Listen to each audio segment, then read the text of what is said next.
Boa tarde, o meu nome é Maria Paula. Eu fui desafiada pela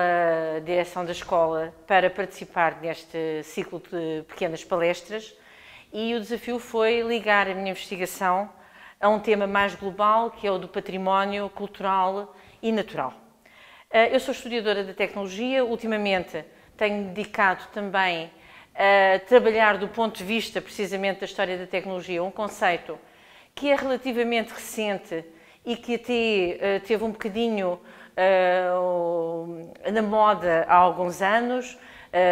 não tão recentemente quanto isso, o conceito de antropocénico. Foi mesmo considerado uma buzzword no início do século XXI, mas na realidade é um conceito bastante interessante, na medida em que nos permite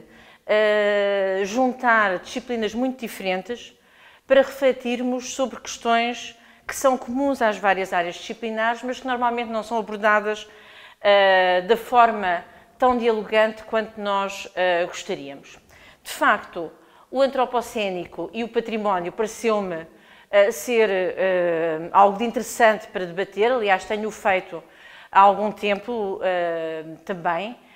e o património aqui aparece sob dois aspectos. Por um lado, os riscos que o património que nós temos hoje correm e, por outro lado, também uma reflexão sobre o que é o património no século XXI, num período em que, e aqui entra precisamente o conceito antropocénico, num período em que os seres humanos se tornaram a força que maior poder tem de modificar o nosso planeta. Nós temos aqui duas tabelas clássicas para apresentarem o antropocénico, portanto, no fundo, será um período que se modifica em função, precisamente, daquilo que nós conhecíamos como sendo as forças que moldam o nosso planeta até agora, e o debate tem sido, mais do que perceber que de facto algo mudou, percebermos quando é que mudou. E aí, do ponto de vista dos historiadores, tem havido uma discussão muitíssimo viva, que ainda continua, também em diálogo principalmente com os colegas da geologia, para sabermos se há uma cronologia desta nova época em termos geológicos e se há, onde é que começaria. E aí nós temos vários marcos completamente distintos. Temos desde a Revolução Neolítica, portanto, no fundo, quando a agricultura aparece, há uma modificação que é imparável em relação àquilo que nós tínhamos até aí e que vai moldar todo o planeta, na medida em que é a agricultura que permite a sedentarização e a sedentarização vai permitir as cidades e, portanto, há uma modificação daquilo que é a estrutura do nosso planeta e a estrutura da nossa presença no planeta. Há também aqueles que consideram que o antropocénico começa precisamente com a expansão europeia, e, portanto, com a chamada Columbian Exchange, portanto, o intercâmbio colombiano, no sentido em que será precisamente essa expansão da Europa para outras áreas do mundo que vai promover aquilo que nós poderíamos chamar, entre aspas, uma globalização. Outros consideram, e isto é bastante consensual, que a Revolução Industrial é o fundamental ou é um dos pontos fundamentais para o antropocénico. E, finalmente, há todo um conjunto de investigadores que têm optado pela chamada grande aceleração, ou seja, as grandes modificações do pós-Segunda Guerra Mundial, para assinalar um início formal do antropocénico.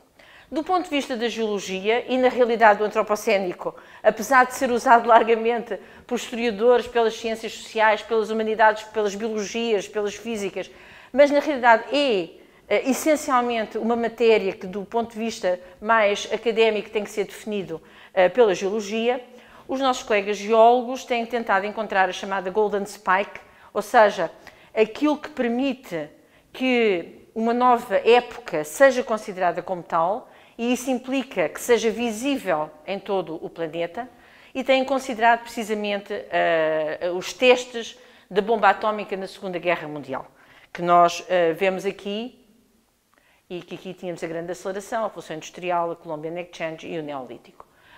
De facto, o que parece ser consensual e, na realidade, parece estar para muito breve uma conclusão sobre este assunto. Tem havido um grupo que, desde há bastantes anos, tem vindo precisamente a trabalhar sobre a chamada Golden Spike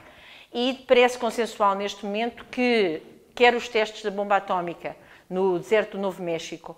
quer também depois as duas bombas atómicas, deixaram em todo o planeta uma marca que permitirá no futuro nós percebermos que há ali algo de diferente. E, portanto, nesse sentido, o antropocénico tem tido também este debate conjunto. Mas quando nós olhamos precisamente para este teste no deserto do Novo México, nós percebemos que, de facto, o património que nós deixamos a partir da Segunda Guerra Mundial e particularmente depois, ao longo do século XXI, tem necessariamente características diferentes da ideia de património que nós, de uma forma algo, enfim, intuitiva, pensamos. Nós pensamos na ideia de património como algo que é, de facto, uma memória,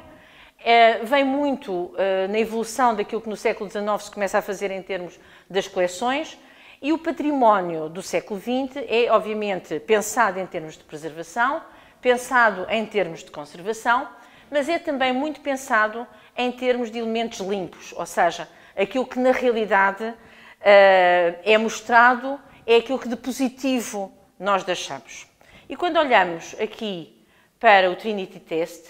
nós percebemos que, de facto, o património não é apenas aquilo que é limpo. Existe um património que necessariamente, muito provavelmente, é aquilo que nós vamos deixar no século XXI e que é um património difícil de absorver como tal. Mas, na realidade, o património é uma memória. E se a memória não for uma memória limpa, o património também não o deve ser. Ou seja, não deve haver um branqueamento daquilo que é o nosso património. Deve haver uma forma de tratar sobre ele e utilizá-lo também como reflexão sobre aquilo que atualmente existe em termos da relação de nós próprios com a natureza. E, nesse sentido, existem vários aspectos que são relevantes. Desde logo a questão dos riscos de conservação. E vou começar, digamos assim, pela questão mais clássica. E que tem a ver com todo um conjunto de elementos que resultam precisamente desta nossa presença como força de moldar o planeta. Desde o aumento das temperaturas média na superfície da Terra e na superfície dos mares, que obviamente modifica tremendamente fenómenos como erosão, etc. Os fenómenos meteorológicos extremos, que começam a ser cada vez mais comuns. As modificações nos ecossistemas humanos e naturais e, portanto, também aí uma série de questões que se põem em termos de conservação e têm sido abordados precisamente pelos especialistas na área. E depois um tema clássico, que aliás já motivou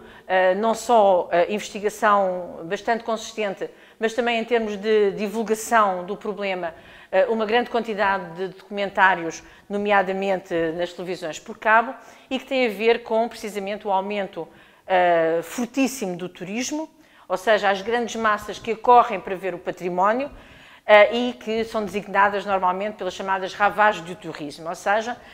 situações que nós vemos aqui, trata-se de uma questão essencialmente de erosão, portanto, pensarmos quais são os materiais que têm que existir e que têm que ser usados para a conservação de património que está sujeito precisamente a essa erosão de temperatura ou de fenómenos extremos, mas aqui temos precisamente as chamadas ravagens de turismo, vemos aqui no Coliseu, vemos no Arco do Triunfo, vemos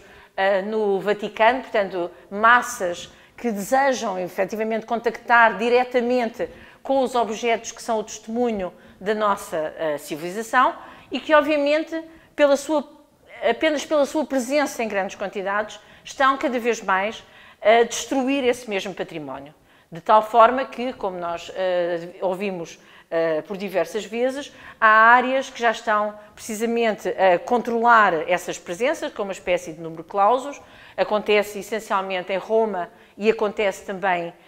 na Grécia, portanto, nomeadamente na Acrópole. Acontece também em testemunhos de civilizações pré-clássicas, como no Egito, as grandes pirâmides. E nós sabemos que, efetivamente, por exemplo, no caso das grandes pirâmides, e aqui está a pirâmide do Louvre, um pouco também em diálogo com as pirâmides de Gizeh, não só sofrem precisamente desta presença constante dos seres humanos, como sofrem também de uma expansão da própria cidade do Cairo, que levou a que todo o território à sua volta seja agora um território extremamente poluído, com consequências para as próprias pirâmides. Obviamente que, para além desta questão de limitar o acesso, há também alternativas que têm a ver com a constituição de duplos daquilo que são os originais. É uma solução que não é consensual, a que se junta também, até pelas razões mais recentes das nossas epidemias, as alternativas do ponto de vista virtual, mas na realidade há um desejo de contacto direto com as obras que é muito difícil de ultrapassar. As experiências, aliás, já foram feitas. Lembro, por exemplo, o caso das grutas,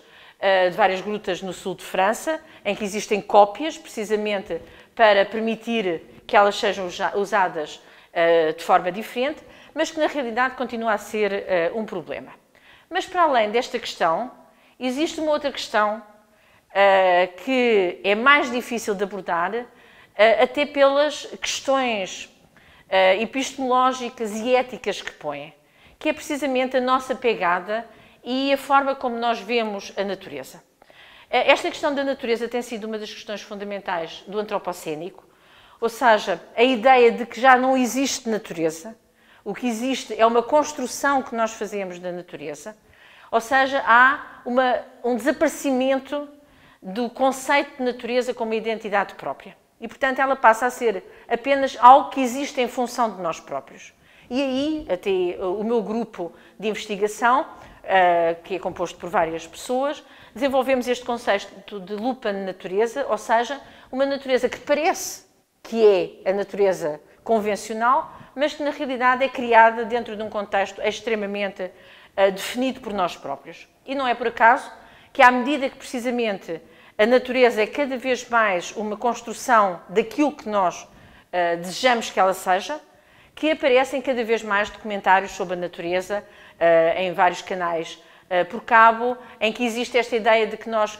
estamos na natureza, mas vamos por um trilho específico. Portanto, esta ideia de, na realidade, suprir aquilo que é o nosso contacto normal por um contacto controlado. E isso é também uma das questões fundamentais. Aliás, no final eu vou deixar um pequeno apontamento musical deste álbum que vocês veem aqui, que se chama Environments, é e que eu rapidamente darei uma ideia no final, quando terminarmos. Portanto, este tipo de questão leva-nos precisamente a que natureza é que nós temos. Está aqui um site sobre património que se chama Unruly Heritage, que tem a ver precisamente com este novo património que nós estamos a deixar, um património que é resultante da nossa intervenção, e quando digo este nossa, é um nosso entre aspas, porque na realidade é também um património que se interroga sobre as responsabilidades, sobre as assimetrias de acesso às riquezas, aos recursos, etc. E nós vemos vários exemplos desse património, que naturalmente é uma memória deste nosso século XXI e que nós não podemos apagá-lo pura e simplesmente porque não é confortável. Nós vemos aqui a clássica imagem de um ténis que está já transformado num elemento quase que natural, com uma série de musgos, e depois vemos alguns exemplos daquilo que na realidade é também um legado da nossa presença. As chamadas e muito conhecidas ilhas de plástico, que existem em vários oceanos, mas também as grandes lixeiras em torno das cidades completamente desreguladas, que nós vemos, por exemplo, na Índia ou em África, ou também mesmo em algumas zonas da Europa ou exportadas da Europa. Aqui também dois outros exemplos de um património que, não sendo um património agradável, é também o nosso património. Em cima temos uma escola em Chernobyl, portanto, em que nós vemos toda a destruição causada precisamente pelo desastre nuclear, e aqui embaixo um outro património, que são sacos de terra radioativa na sequência do desastre da central de Fukushima no Japão. E, portanto, nesse sentido, este é também um património sobre o qual temos de refletir. Mas estas imagens são muito impactantes e nós tendemos a pensar que todo o património desagradável, digamos assim, tem aqui este aspecto, obviamente, um pouco apocalíptico, mas não é verdade. Nós vemos aqui o lago Karachay, na Rússia, que é, portanto, um lago de depósito de sedimentos radioativos. E, no entanto, tem um aspecto perfeitamente paradisíaco. Na realidade, se alguém estiver na margem deste lago, morre no máximo numa hora, porque a radioatividade constante é praticamente idêntica ao momento da libertação do pico de radioatividade durante Chernobyl. E aqui embaixo um outro exemplo, que é precisamente o mar de Aral, aqui também, portanto, em que devido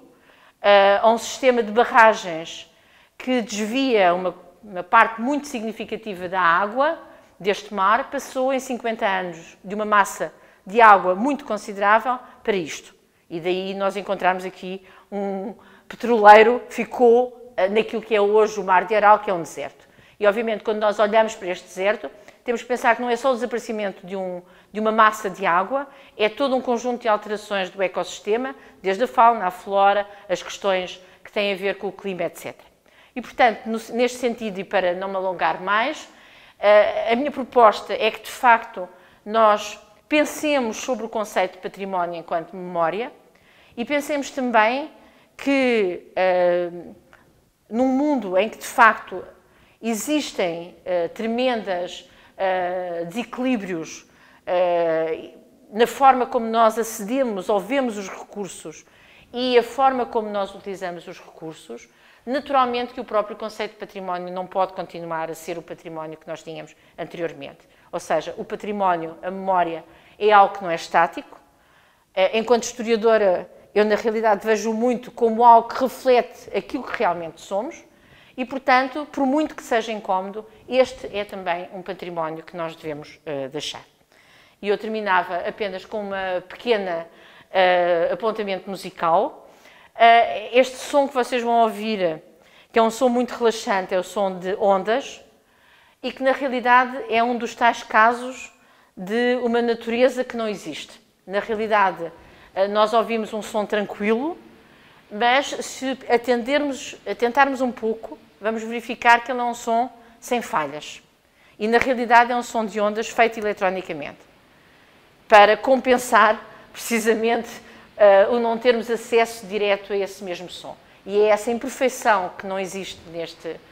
apontamento musical que nos chama a atenção para quanto a natureza é relevante, mesmo quando é muito mais imperfeita do que aquilo que nós fazemos. Muito obrigada.